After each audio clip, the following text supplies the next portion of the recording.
Así pues, Marco, una vez más aquí, Marco Montenegro, músico y escritor, habría que decirlo por lo menos por el momento en esa secuencia, a lo mejor más adelante comenzamos a decir escritor y músico. Autor de una novela que yo consideré pero extraordinaria, que le publica LOM a Marco y que es De Como un País. Bueno, un gusto tenerte nuevamente, Marco. Encantadísimo, Cristóbal, de estar aquí. Bueno, nuestro tema, ¿cierto?, el sentido y sobre todo considerando la fe, su relación con el sentido, ¿no?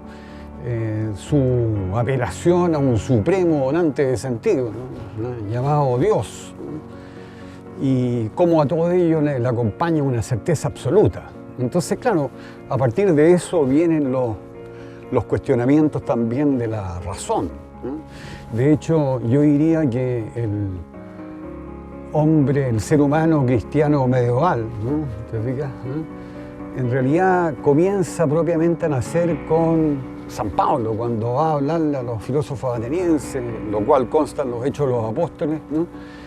Y les cuestiona, digamos, ¿no?, que estén buscando la verdad, porque Él les ha venido a anunciar la verdad, digamos, ¿no? Y entonces ahí el cuestionamiento de la razón filosófica griega, diríamos, ¿no?, es potentísimo, ¿no? Y después, claro, un par de milenios después viene un Lutero, que ya en términos que son ya ofensivos, digamos, ¿no? Diríamos, ¿no? Claro. Habla de la puta diabólica de la razón, ¿no? Imagínate, ¿no? ¿Ya? Y cómo la razón en realidad lo que le compete, ¿no?, es lo inmediato, organizar tu vida, las metas que te propones y qué sé yo, digamos, que hagas estos negocios u otros, cómo mantienes el hogar, en fin, ¿no? Pero que la fe estaría en otra dimensión, ¿no? Entonces se plantea esa duplicidad. De hecho, también Lutero ya va a adelantar en el pensamiento de Calvino en la predestinación, ¿eh? Y ya después viene con Calvino definitivamente la predestinación, o sea que si eres rico, tú agradece con el trabajo. Y entonces, claro, como a eso le ha acompañado, yo diría, incluso a nivel así, lo que es Occidente, ¿no? Un éxito empresarial, ¿no? El calvinismo está muy presente, incluso hasta la fundación de Estados Unidos, en fin, ¿no? Entonces, claro, tiene una irradiación impresionante. Todo esto que plantea Max Weber, pero yendo probablemente más allá incluso, digamos, ¿no? ¿Ya? Entonces, te fijas tú, Marco, ahí lo problemático en términos filosóficos es que queda excluida la posibilidad del sinsentido. ¿Te fijas? Claro. Sí, parece ser, en principio a mí me da la impresión que es una ilusión de problema el hecho de que quede excluida la posibilidad del sinsentido. Porque cuando tienes esa certeza desde el punto de vista religioso, lo estás planteando desde el punto de vista religioso, hay una certeza, hay un sentido y por lo tanto nada está fuera de ese sentido. Y esa exclusión, a mí me da la impresión, yo no estoy seguro de que sea una exclusión real, sino tengo la impresión de que es una exclusión con respecto justamente a lo que nosotros nos planteamos desde el punto de vista de la razón. Desde el punto de vista de la razón, queremos entender el mundo y queremos entender también este sentido que en principio da la fe, que excluye el sinsentido, lo queremos entender desde un punto de vista de la razón que nosotros conocemos. Y por lo tanto lo que hacemos es atribuir, creo yo, atribuir también un sentido racional a esta explicación, a este sentido que daría la fe. Como yo conocí, te lo he contado, yo conocí la teología negativa, por ejemplo, a través de tu libro Deus Absconditus, hace muchos años, muchísimos años. Y es una concepción que a mí me fascinó, pero hasta el día de hoy sigo pensando que si uno realmente tiene alguna sintonía con una divinidad, con la certeza en la experiencia propia de una divinidad, esa sintonía tiene que ver con esa teología negativa, con la negación absoluta de tratar de entender desde un punto de vista humano, racional, de una razón humana, los designios de una supuesta divinidad. Si uno lo entiende de esa manera, como lo hace la teología negativa, entonces nada queda excluido, tampoco el sinsentido, porque esa atribución de que hay un de que no hay un sinsentido es totalmente racional, es totalmente humana, y tú no podrías más que decir, yo estoy pensando desde mi punto de vista humano que cuando tú tienes la certeza de la fe, entonces excluyes cualquier posibilidad de sinsentido. Claro. Me parece que la sensación sí, que a mí me quedó en esa oportunidad y que me sigue quedando es que es la gran crítica, la crítica de tanto de un creyente como de un no creyente. La gran crítica o el gran momento crítico es cuando hay, por ejemplo, un verdadero desastre, una catástrofe, una situación sumamente incomprensible desde el punto de vista de esa atribución de sentido.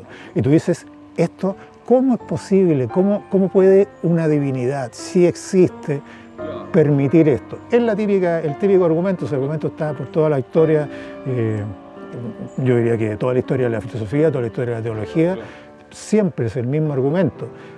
¿Cómo un Dios bondadoso, omnipotente, va a permitir esto?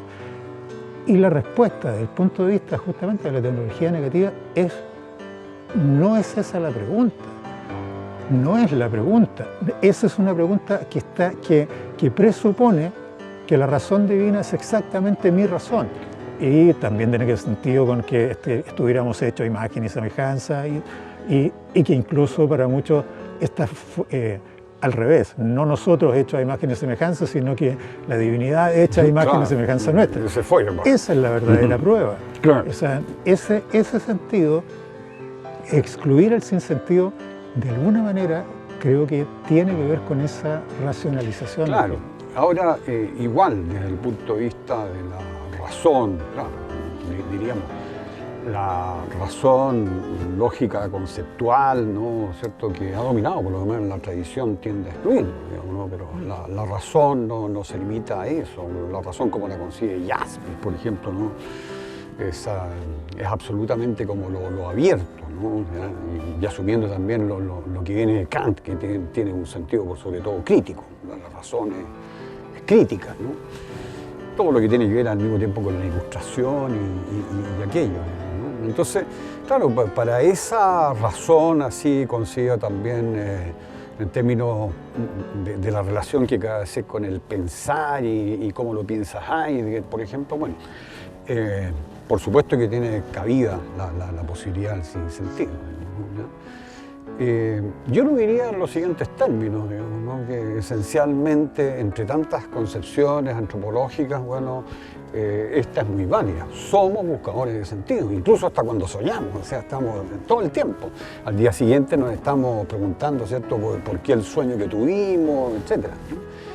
Y entonces, claro, como buscadores de sentido estamos siempre en proceso de ganarlo o perderlo, porque lo ganamos, ahí vienen las fuentes, ahí vienen las fuentes referenciales, programáticas, etcétera, toda esta clasificación de las fuentes, de que el punto de vista de tu trabajo lo estás ganando, pero en el amor lo estás perdiendo, etcétera, ¿no? Entonces, hay que darle la acogida al sinsentido, ¿no? Por supuesto, nos puede llevar también al extremo del suicida, ¿no? Pero fíjate tú que incluso, con todo respeto, el suicida, ¿no? ¿Cierto?, en su acto autoejecutorio, ¿no? También le encuentra un sentido. Entonces nadie escapa, digamos, ¿no? Del sentido, de alguna forma. Te fijas tú, nadie vive así el sinsentido total. Ahora, tú muy bien dices, y estoy totalmente de acuerdo contigo, que una cosa sería la teología afirmativa, donde podríamos decir definitivamente la teología afirmativa es la que ha dominado, es la teología racional, ¿ya? Tomás de Aquino, qué sé yo, o sea, la posibilidad del sinsentido queda absolutamente excluida. Pero en cambio con la teología negativa, a pesar de que no haya sido como abordado expresamente, también entra ahí, digamos, ¿no? Porque ¿Qué pasa con este supuesto Dios que después de la vía negativa implacable que tú has seguido, digamos, ¿no? Haciendo caer todas las representaciones, te quedas con una nada de Dios? Claro. Y que en esa nada de Dios tú estarías más cercano que respecto al Dios de la teología afirmativa, que te dice que es el bien, que es amor, que es el juez, que es tu padre, y bueno, aparte creador, fundamento y todo lo demás, digamos, ¿no? Entonces, claro, tienes que hacerlo caer todo, ¿ya? Pero en esa nada de Dios estarías más cercano del supuesto verdadero Dios. Entonces, claro, cuando yo alguna vez descubrí eso, con mi lectura dije, bueno, esto es lo mío, de ahí viene Claro. ese... No, a mí me parece, libro, eso me parece... Pero, claro. El tema del suicida, por ejemplo, que tú estabas poniendo, el encontrarle de todas maneras el sentido, que tiene, por supuesto, hablamos del suicida, tiene que ver con esta otra fuente de sentido que tú también la planteas, con la muerte como fuente de sentido, Claro. obviamente. A mí también es un tema que me resulta muy complejo, el hecho de tratar de entender cómo podemos representarnos la muerte sin pensar, por ejemplo, en una trascendencia.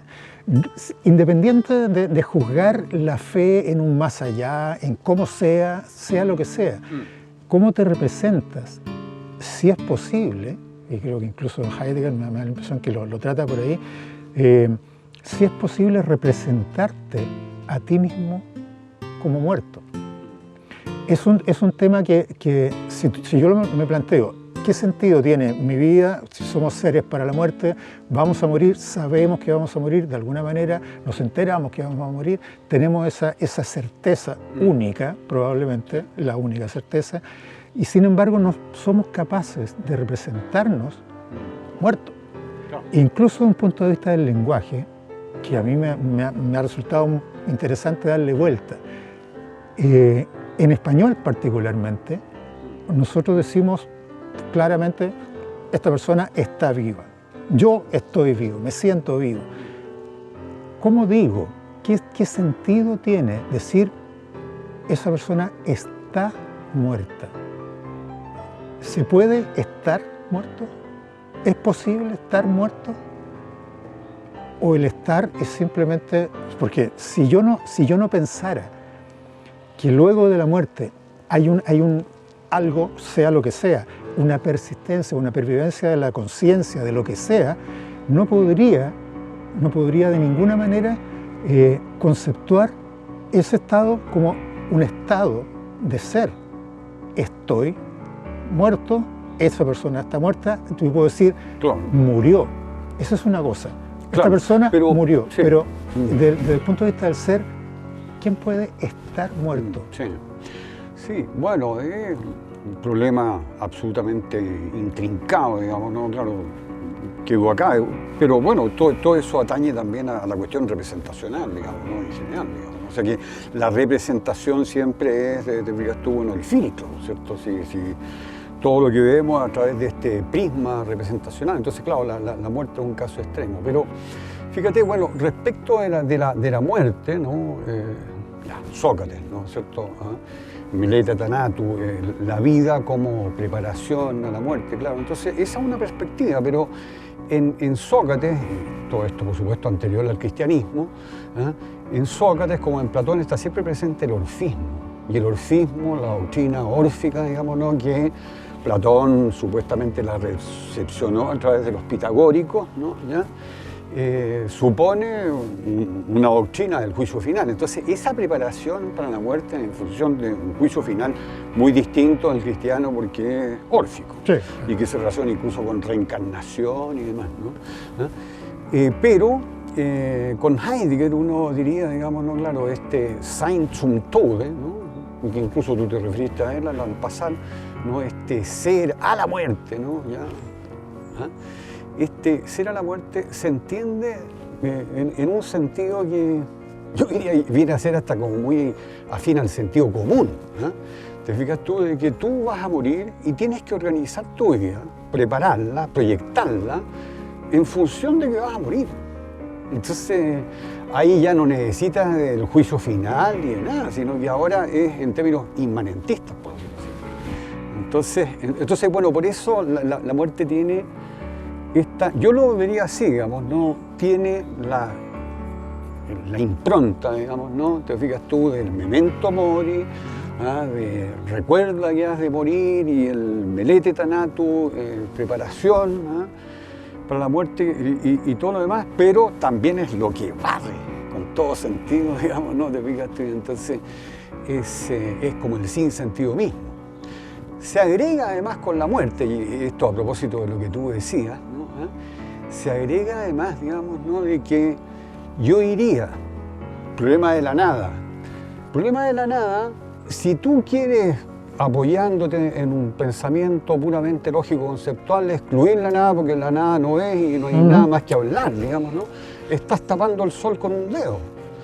Porque resulta que esto que es el ser, el macro ser, el micro ser en el cual somos, ¿tiene límite o no? Pues si tiene límites absolutos, entonces allende esos límites de la nada, entonces estás tapando el sol con un dedo, ¿no? Bueno, que es lo que se podría decir desde el discurso filosófico, ¿no? Respecto de la ciencia, la astrofísica, la física atómica y todo lo demás, digamos, ¿no? Bueno, ¿de qué estamos hablando, no? Si es que hay unos supuestos límites absolutos. Y la otra experiencia de la nada, digamos, ¿no? Que no es una experiencia, simplemente algo que pensamos, ¿no? ¿Te fijas? Es la muerte. Porque claro, o sea, después de la muerte, ¿qué es lo que hay? Nada. Entonces ahí viene, por ejemplo, un fin que es muy interesante, volviendo al tema de la fe, digamos, ¿no? Que es la promesa post-mortem de las religiones, y que, claro, él lo ve así de una forma un poquito irónica, es el negocio, el negocio de las religiones. Y entonces, claro, porque te ofrecen, hay una oferta, hay una promesa, ¿no? Y entonces, y otra perspectiva, que también es muy interesante respecto a esto, sería la de Walter Schultz. En que Walter Schultz te habla, digamos, ¿no? De una relación que tenemos con el mundo que es en términos de Weltvertrauen, confianza en el mundo, o Weltangst, ¿no? Miedo, temor al mundo. Imagínate, o sea, estamos, en este momento en el mundo estamos todos aterrorizados, digamos, ¿no? Lo que pasa es que no tomamos mucho conciencia de eso, o sea, con las cosas que pasan actualmente en el mundo, digamos, o sea, en términos bélicos, no nada, en términos puramente bélicos, ¿ya? Entonces, fíjate que cuando predomina, dice Walter Schultz, ¿no? Dice, cuando predomina la Weltangst, entonces hay la tendencia a inaugurar una trascendencia, un otro mundo. Cuando predomina el Weltvertrauen, entonces todos estamos muy conformes con la inmanencia. Claro. Y que son dos otras perspectivas muy interesantes. Son muy interesantes y son muy representativas justamente de lo que vivimos en contraste permanente. Claro. Porque pasamos, incluso cotidianamente pasamos de la confianza a la angustia. Claro, efectivamente.